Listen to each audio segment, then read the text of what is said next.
नमस्कार बच्चों। आज जो मैं चैप्टर करवाने जा रही हूँ वो चैप्टर सेकंड है, जिसके हम वस्तुनिष्ठ प्रश्न करेंगे।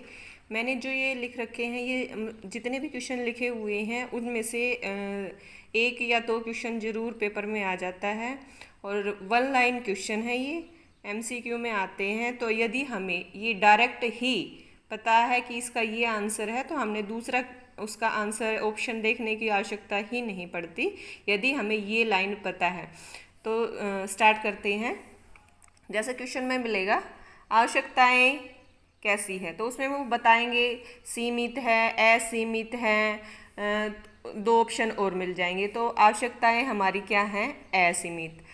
कैसी हैं? असीमित होती हैं। साधन क्या है? साधन क्या होते हैं? सीमित।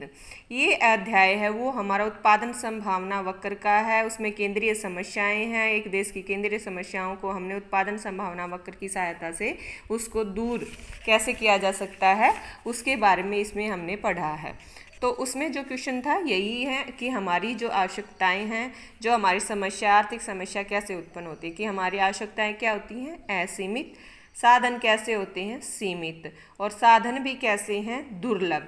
दुर्लभता का मतलब क्या है? अगर वन लाइन में आ जाता है दुर्लभता का मतलब क्या है एमसीक्यूज में, तो हमेशा मांग ज़्यादा होगी पूर्ति से, वही चीज़ दुर्लभ कहलाएगी जिसकी मांग तो ज़्यादा है और पूर्ति कम है, उसे ही क्या कहते हैं? दुर्लभता कहते हैं। उसके बाद हमारी जो आर्थिक समस्या है, ये क्वेश्चन है मूलतः किस कारण उत्पन्न होती है आर्थिक समस्या। देखो साधन क्या, हमारी आवश्यकता असीमित थी, हमारे जो साधन है वो सीमित है और उन सीमित साधनों के भी क्या होते हैं? वैकल्पिक प्रयोग होते हैं, बहुत सारे विकल्प होते हैं। एग्जाम्पल दे के मैंने लेक्शन में करवा रखा है और उसमें से भी हमने क्या करना है? चुनाव। और ये चुनाव की समस्या ही हमारी क्या होती है? आर्थिक समस्या का मूल कारण है। चुनाव करना भी, हमने कौन सा बेस्ट ऑप्शन चुनना है कि हम उस साधन का अच्छे से प्रयोग कर सकते हैं। तो किसकी है? चुनाव की। फिर क्या है? एक अर्थव्यवस्था की केंद्रीय समस्याएं कौन कौन सी थी, ये हमारे उसके क्या कारण हैं केंद्रीय समस्या के, तो हमने उसमें हमने पढ़ा था, 3 कारण बता दिए थे। उसके बाद केंद्रीय समस्याएं क्या है वो टॉपिक था उसमें। तो मेन क्या बात थी उसमें, यदि क्वेश्चन में आ जाते हैं कि केंद्रीय समस्याएं कौन सी है, इसमें से छांटो और कौन सी नहीं है, ये आएगा क्वेश्चन बी। तीनों तो ऑप्शन मिलेंगे लेकिन एक ऐसी समस्या और रख देंगे जो इसमें से तीनों से अलग होगी। तो कौन से पाएंगे ऑप्शन में? किन वस्तुओं का उत्पादन किया जाए। हाँ, ये केंद्रीय समस्या है हमारी। उत्पादन किसके लिए किया जाए, ये भी तो हमने पढ़ा था उसमें। साधनों का पूर्ण रोजगार या किस तकनीक से। 3 बताए थे भी हम, किन वस्तुओं का, भी उत्पादन वस्तुओं का, जो है उपभोक्ता वस्तुओं का या पूंजीगत वस्तुओं का उत्पादन करेंगे। किसके लिए? उससे पहले था किस तरीके से करेंगे। तकनीक श्रम प्रधान थी या पूंजी प्रधान तकनीक थी, तो इसका मतलब कैसे किया जाए। उत्पादन किसके लिए किया है, ये वितरण की समस्या थे भी, हमने किस तरह से उसका बंटवारा करना है, जिसमें हमने व्यक्तिगत प्रयोग और कार्यात्मकता के बारे में पढ़ा था। यदि 3 ऑप्शन दे रखे हैं और चौथा ये दे दे बेरोजगारी की समस्या है, ये या दूसरी क्या है, दूसरी समस्याएं है, आय का बंटवारा है या और कुछ है, इन तीनों ऑप्शन से अलग वो मिलेगी। तो हमने क्या लगाना है, अगर वो कह देते एक अर्थव्यवस्था केंद्रीय समस्या नहीं है तो वो नहीं में आ जाएगा और ये 3 है जो हैं केंद्रीय समस्या है। तो इस तरह से हमने ऑप्शन उसमें से छांटना है, जो नहीं है वो ऑप्शन रह जाएगा उसमें, उसको हमारा जैसे 4th है वो बेरोजगारी की समस्या, तो वो क्या हो जाएगा उसका, उसमें आ जाएगा। उसके बाद है बाजार अर्थव्यवस्था कौन सी है, अगर उसमें आ जाए जिसमें ऑप्शन दे दे जिस आर्थिक क्रिया, जिसमें क्या है आर्थिक क्रियाओं को बाजार शक्तियों के द्वारा क्या किया जाता है? नियंत्रित किया जाता है। मांग और जो पूर्ति हैं वो कौन चलाता है? वो बाजार शक्तियां हैं, स्वतंत्र होती हैं, जिसमें उसे क्या कहते हैं? बाजार अर्थव्यवस्था कहते हैं।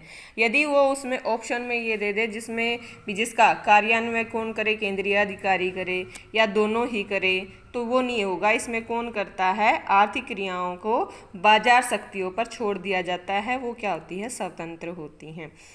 केंद्रीय योजनाबद्ध अर्थव्यवस्था कौन सी होती है? या समाजवादी अर्थव्यवस्था। इसमें क्या होती है? आर्थिक क्रियाएं जितनी भी होती है, मांग और पूर्ति है, उनका जो दिशा निर्देशन है कौन करता है? केंद्रीय अधिकारी करता है या सरकार करती है।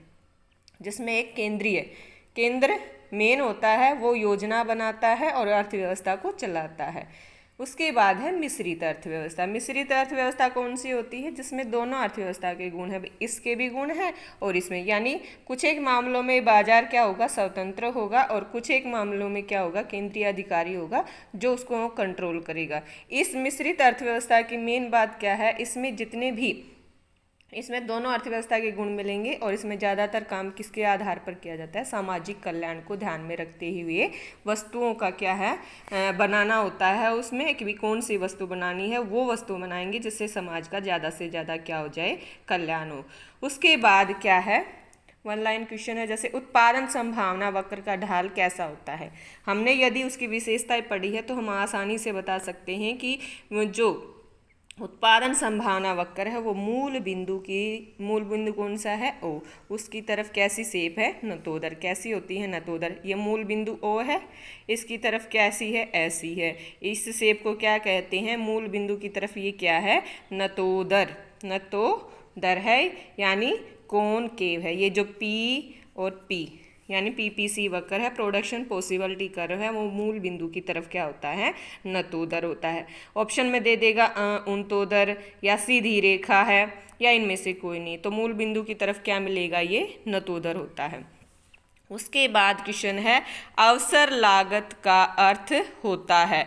तो अवसर लागत का क्या अर्थ होता है, एक ही वन लाइन में ही हम आंसर बता सकते हैं। वैकल्पिक प्रयोग की लागत को ही क्या कहते हैं, अवसर लागत है।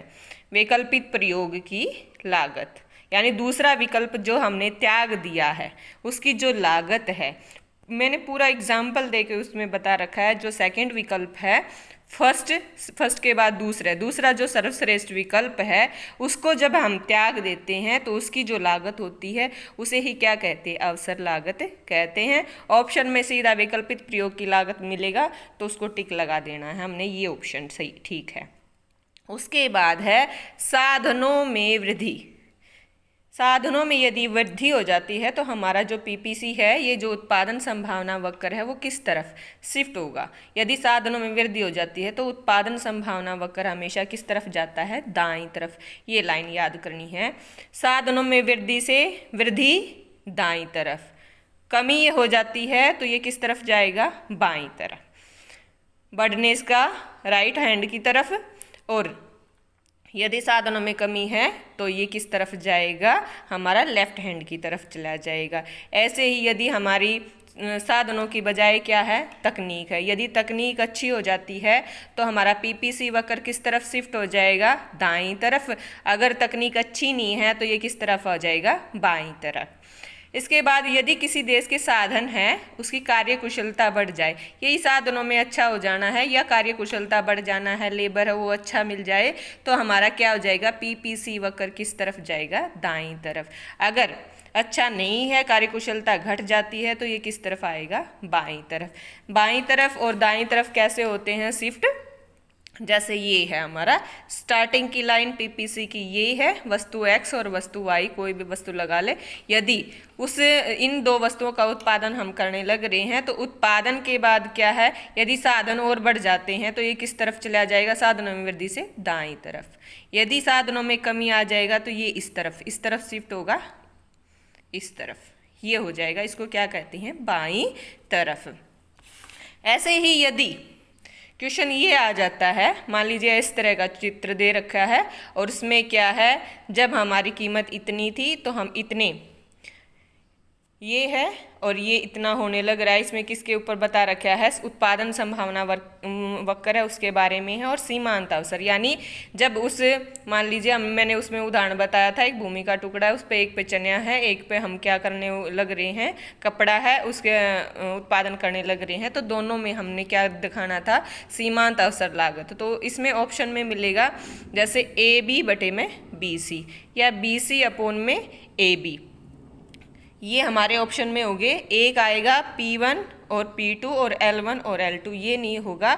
हाँ, ये दोनों A और B, ये दोनों ऑप्शन क्या है, सही है। हमने उसमें पढ़ा था हानि और अपोन में क्या था, लाभ। ये हमारा क्या था, उसका ऑप्शन था दिस अपॉन दिस। इसमें चेंज और इसमें चेंज था जो है, तो हमारी ये क्या कहलाती थी, सीमांत अवसरागत। यदि हमने इस वस्तु का उत्पादन ज़्यादा बढ़ाना है तो हमने इसका क्या करना पड़ेगा, इसका त्याग करना पड़ेगा। यदि इसका हमने उत्पादन कम करना है तो इसका बढ़ाना है तो हमने इसका क्या करना पड़ेगा, नीचे वाले का त्याग करना पड़ेगा। तो आंसर हमारा क्या है, दोनों ए और बी ऑप्शन है। उसके बाद हमारा यदि पेपर में ऐसे बना के डायग्राम बता देता है और उसमें से ये पूछ लेता है बी, इस जो ये लाइन दे रखी है इसमें से साधनों के अकुशल उपयोग को दर्शाया गया और वो कौन सा बिंदु है। ऑप्शन में मिलेंगे बिंदु ए है और बी, बिंदु डी, बिंदु सी और डी। ये चार ऑप्शन है, इसमें से हमने बताना है साधनों के अकुशल उपयोग। देखो हमने पढ़ा था इस लाइन पे जो होगा वो साधनों का पूर्ण उपयोग होगा, यानी ए और बी बिंदु है ये तो साधनों का पूर्ण उपयोग हो रहा है।